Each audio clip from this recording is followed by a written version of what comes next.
Hey guys, welcome back. I've got a few items I'm very excited to share with you today. One of them is an update about our boy Jimothy here, how his breeding season is going. He is one of our all-star starting breeders this year. And then we've got a new dream species, as I told you in the last video. She's here, and I can't wait to show her to you. Stay tuned.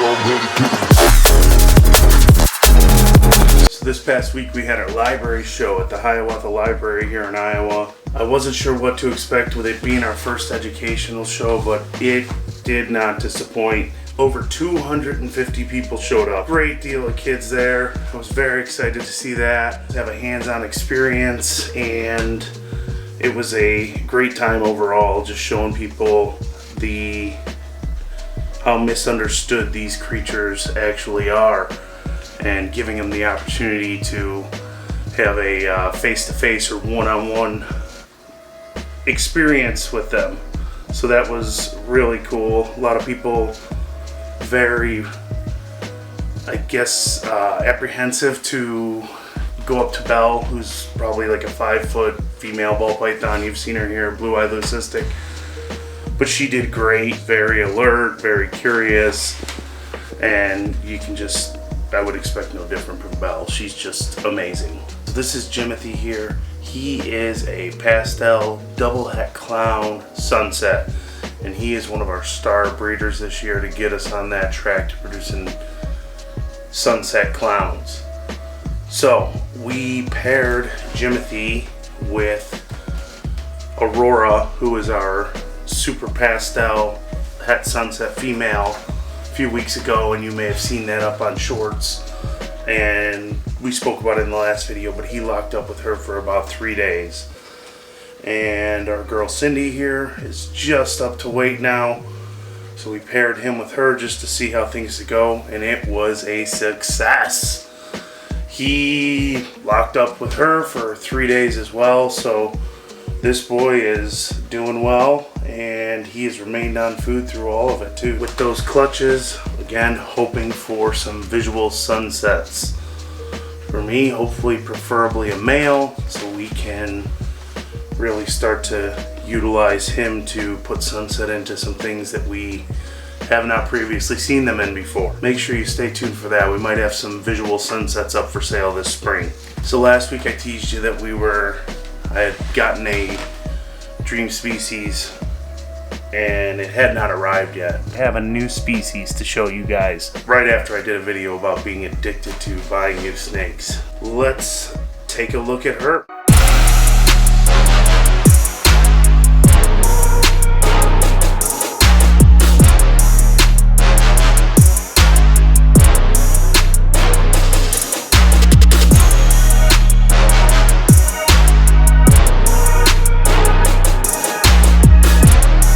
So guys, she's a tiny little girl, but this is a female Angolan Python. And Angolan Pythons are very similar to ball pythons. The biggest difference I can see is they've got the short snout, and the eyes, they seem a little bit more, I guess you'd say, bug-eyed or bulged. And then the colors, you've got obviously a different color scheme. It's more of a reddish, brownish black, a darker color on the darks you see here, and then a more of a yellowish or cream colored stripes going down the side.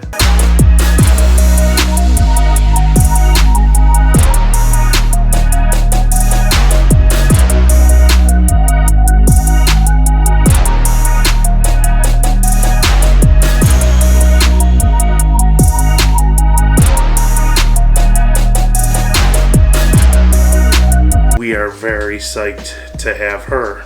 So the plan will be to grow her up for a couple years here. She's already about a year old. She's a 2022 hatchling. She is probably only about 400 grams, 450 grams. So we're gonna learn as much as we can about keeping Angolan pythons, and then eventually get her a boyfriend and pair them up and hopefully have baby Angolan pythons to get you guys These guys, they are a little bit different in a few different ways. We already described the colors and the features, but they don't take as big of a meal as a ball python. They have about the same temperature gradient that you'd see for a ball python. They come from more of a dry, arid location in Africa, and these guys are a lot more rare than ball pythons. Obviously, ball pythons being the most prevalent in the hobby, but they're fairly rare. They are from Angola, hence the name Angolan Pythons. And Angola is so war-torn that to venture out and capture these guys in the wild, you'd have to risk your life to landmines. I have not tried to feed this girl yet. We just got her a few days ago, but it is much easier from what I've heard from others about them taking food. So, you know, ball pythons, they've got a bit of a finicky nature when it comes to food. They can go off food for a while. I'm told these guys have a much better feeding response. I think they are just adorable. And another thing I've noticed about these guys is when they are threatened, they will kind of shake their tail. Not in the way a rattlesnake would, but very different. Take a look at it here. I was looking in to check on her the other day and saw her in a somewhat of a strike pose or defensive pose, and she was shaking that tail like you see here. They're just adorable with that short little snout and those bug eyes. So guys, help us name her. Down in the comments, leave your suggestions. I wanted to name her Angela, and Audrey said I can't because Angela was the girl that was mean to Elle in Stranger Things in the last season. So that one has been vetoed. So come up with a good name for us, leave it down in the comments, and whoever's name we choose, I will send them a little care package via the mail. And we'll gather your information once we decide on a name. Alright guys, thanks for watching. A little bit of a shorter one today. Make sure you like, subscribe so you can watch this little girl grow up and eventually find a boyfriend and become a mama. And we will see you on the next one. Bye.